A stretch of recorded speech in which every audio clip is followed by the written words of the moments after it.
அன்பான நேயர்களே, இன்று நாம் ஒரு வீர பெண்மணியின் கதையை கேட்கப் போகிறோம். அவர் வேறு யாரும் இல்லை, இந்திய இராணுவத்தின் முதல் பெண் அதிகாரி, வீரமிக்க சோனா பதக்கம் பெற்ற கர்னல் மிதாலி மதுமிதா தான். இந்தியாவின் ஒரிசா மாநிலத்தைச் சேர்ந்தவர் மிதாலி. இவருடைய தாய் மிதாலியை ஒரு விரிவுரையாளராக பார்க்க விரும்பினார். ஆனால் மிதாலியின் கனவோ வேறு. இளம் வயது முதலே தேசத்தின் மீதான பற்றுதலும் துணிச்சலும் அவருக்குள் நிறைந்திருந்தன. மிதாலி மதுமிதா அவர்கள் தன்னுடைய கனவுகளை துரத்தி 2000ஆம் ஆண்டு இந்திய இராணுவத்தில் ஒரு ஷார்ட் சர்வீஸ் கமிஷன் அதிகாரியாக இராணுவ கல்வி பிரிவில் பணியில் சேர்ந்தார்.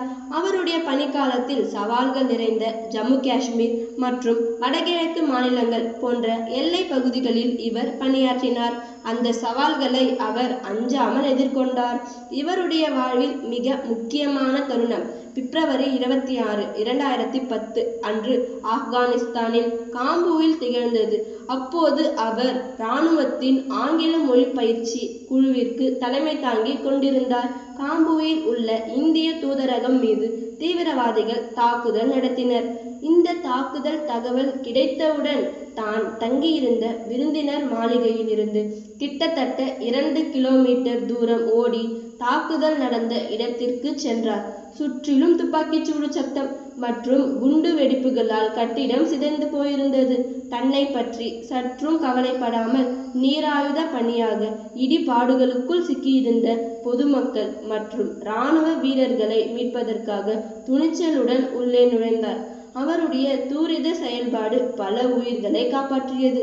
இந்த சாகசமான தன்னலமற்ற வீர செயலுக்காக 2011ஆம் ஆண்டில் அவருக்கு சோனா பதக்கம் வழங்கப்பட்டது. இராணுவத்தில் வீரம் செறிந்த செயலுக்காக இந்த விருதை பெற்ற முதல் பெண் அதிகாரி என்ற மகத்தான பெருமையை அவர் பெற்றார். அதன் பின் ஷார்ட் சர்வீஸ் கமிஷனில் இருந்து அவர் நிரந்தர பணி பெற சட்ட போராட்டங்களை நடத்தி அதிலும் வெற்றி பெற்று இந்திய இராணுவத்தில் தொடர்ந்து பணிபுரிந்தார். கர்னல் மிதாலி மதுமிதாவின் வாழ்க்கை விடாமுயற்சிக்கும் தன்னலமற்ற தேசப்பற்றுக்கும் அசாத்தியமான துணிச்சலுக்கும் ஒரு சான்றாகும். அவர் இன்று பல இளம் பெண்களுக்கு ஒரு முன்மாதிரியாக திகழ்ந்து வருகிறார். வீரத்திற்கும் தன்னம்பிக்கைக்கும் ஒரு இலக்கமாக மிதாலி மதுமிதா விளங்கி வருகிறார். நன்றி.